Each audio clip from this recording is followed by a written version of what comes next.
beriman pada hari akhirat. Surat 16. Tak sama sini. Individu yang punya kuasa memerintah.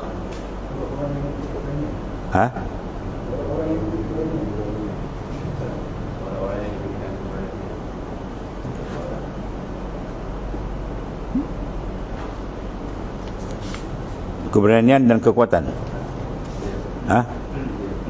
Oh, sini tu individu, lain sikit, sama tu. Individu yang diberikan keberanian dan kekuatan akan ditanya situ bagaimana dia menggunakan keberanian dan kekuatan Allah Ta'ala berikan dia itu. Maka semua tu amanah, maksud dia akan disoal balik sekadar yang diberikan oleh Allah Ta'ala. Manakala individu yang lemah dan uzur tidak dizalimi dengan bebanan yang tidak berupaya, maknanya Allah Ta'ala tidak memberati seorang melainkan sekadar yang dia mampu. Begitu jugalah individu yang panjang umur, tanggungjawabnya tidak sama dengan tanggungjawab individu yang pendek umur. Dia hidup 100 tahun, banyak nak kena soal itu. Yang ni hidup tak lama, 40-50 tahun dah balik. Lagi panjang umur, lagi banyak nak jawab. Begitulah seterusnya dalam perkara dan kemampuan yang berbeza-beza di kalangan manusia. Segala perintah Allah Ta'ala mana dipadankan dengan kemampuan masing-masing. Dan hal ini ditegaskan oleh Allah Ta'ala dalam surah An-Nur ayat 61. Laisa 'alal a'ma kharajun wala 'alal a'wad wala 'alal a'rajil kharaj wala 'alal maridil kharaj. Laisa 'alal a'ma kharaj. Tidak ada halangan bagi orang yang buta. Maksudnya tidak ada kesalahan dia. Dan tidak pula bagi orang yang tempang, wala 'alal a'raj kharaj, dan juga wala 'alal marid haraj. Jadi tidak ada halangan bagi orang buta, tidak pula bagi orang yang tempang, dan tidak bagi yang sakit. Mana apa halangan? Makan di rumah kamu. Maksudnya dia tak keluar dan peperangan pasal tu sebab ada apa? Maksud ada uzur. Lahum uzrun. Mana bagi mereka tak ada uzur. Kemudian Allah Ta'ala menjelaskan lagi dalam surah Az-Zuhruf. Ahum yaqsimuna rahmata rabbik nahnu qasamna bainahum ma'isyatahum fil hayatid dunya wa rafa'na ba'dahum fawqa ba'din darajatin liyattakhiza ba'duhum ba'dan sukhriyah wa rahmatu rabbika khairum mimma yajma'un. Maksudnya mengapa mereka membagi-bagikan rahmat Tuhanmu? Kami sudah menentukan antara mereka kehidupan mereka dalam kehidupan di dunia. Kami juga meninggikan sebagian mereka atas sebagian yang lain beberapa darajat supaya sebagian mereka dapat mempergunakan sebagian yang lain, dan rahmat Tuhanmu lebih baik daripada apa yang mereka kumpulkan. Jadi maknanya manusia masing-masing itu ada kadar bagian-bagian yang telah ditaksis oleh Allah Ta'ala, dan semua itu akan ditanggungjawabkan di akhirat. Yang ketujuh, Allah Ta'ala menguji manusia dengan berbagai-bagai ujian menurut kemampuan akal dan ilmu mereka. Selepas dikurniakan akal dan petunjuk agama yang sebenar, maka diberi jalan supaya menjadi orang yang beriman, insaf, sabar, bersyukur, ataupun menjadi sebaliknya.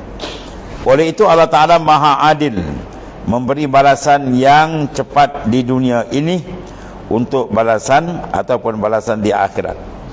Di mana Allah menerangkan dalam suratul Fajr ayat 15 hingga 20.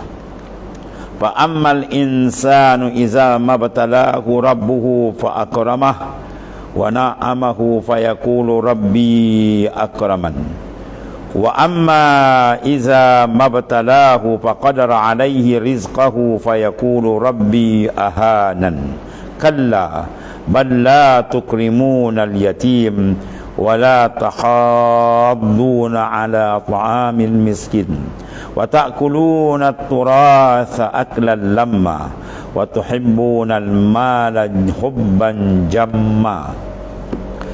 Adapun manusia itu apabila Tuhan menguji lalu dimuliakannya dan diberikannya kesenangan, maka dia berkata, Tuhanku memuliakan aku. Manakala apabila Allah SWT mengujinya lalu membatasi rezekinya, maka dia berkata, Tuhanku menghina aku. Sekali-kali tidak demikian.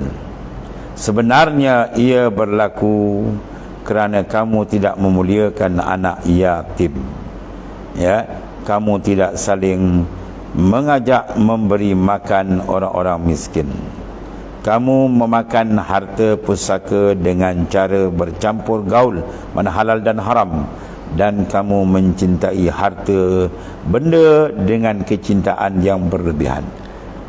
Dunia cinta yang kuat ini adalah maknanya menceritakan kesilapan mereka-mereka yang tidak perasan bahawasanya bala Tuhan tu ada sebagai memberi didikan kepada mereka supaya mereka insaf. Bukan bila kena nikmat, wah ni tanda Tuhan suka, bila kena bala ni tanda Tuhan benci. Maka tak semestinya begitu. Kadang-kadang Tuhan beri itu bala, ada kala ditakrib, ada kala ditakzib. Kalau orang kafir, orang tak beriman, tu memang ditakzib, Tuhan nak dera dia. Jadi kalau beriman kena bala, tu ditakrib, Tuhan nak hampirkan dia kepada Ta'ala. Begitulah nikmat pemberian. Ada kala dia beri atas nikmat, ada kala istidrak, atau tengok keadaan dia, kedudukan dia taat atau tidak dengan pemberian dan penarikan tadi. Walhasil dia suruh kita apa? Kenal, ya, fi kulli zalika liyata'arraf wa ta'ataka asyhadaka bira wa mata manaf asyhadaka kahra, bahawa fi kulli zalika muta'adifun ilaih. Bila Tuhan beri sebenarnya nak suruh pandang sifat ihsan dia. Bila dia tarik sebenarnya suruh pandang sifat dia al-qahar yang maha keras. Jadi dua-dua keadaan, dia beri atau dia tarik, sebenarnya dia nak kenalkan kita dengan dia. Maksudnya sila kenal Tuhan dalam dua keadaan. Ya, dia bagi pun kita kenal, dia tarik pun kita kenal. Itu maksudnya. Kemudian telah menerangkan lagi dalam surah Muhammad sallallahu alaihi wasallam ayat 4. Walau yasha'ullahu lantasara minhum walakin liyabluwa ba'dakum bi ba'd. Walladzina qutilu fi sabilillahi falan yudhilla a'malahum.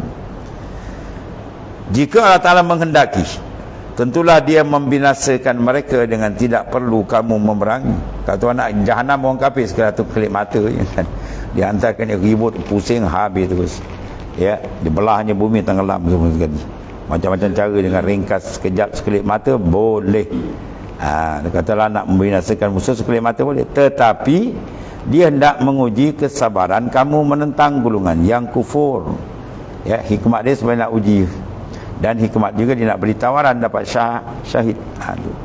Supaya siapakah yang betul-betul maknanya berdepan, sanggup berdepan dengan golongan yang kufur dan engkar kepada Allah. Dan orang-orang yang dibunuh pada jalan Allah, maka Allah Ta'ala tidak mensia-siakan amalan mereka. Mereka bila syahid, yadkhulunal jannah bighairi hisab, masuk syurga tanpa hisab. Itu di antara cara yang diterangkan Quran supaya manusia itu faham. Ya, tidak semestinya Tuhan beri itu tanda dia redha, dan tidak semestinya dia beri itu tanda dia murka, dan tidak semestinya bila ditarik itu tanda dia murka, dan begitu sebaliknya. Maksudnya kena diukur dengan kedudukan amalan kita. Yang perlu dalam dia tarik ke dia beri, kita tetap istiqamah. Baru dia betul, tu ringkas ni.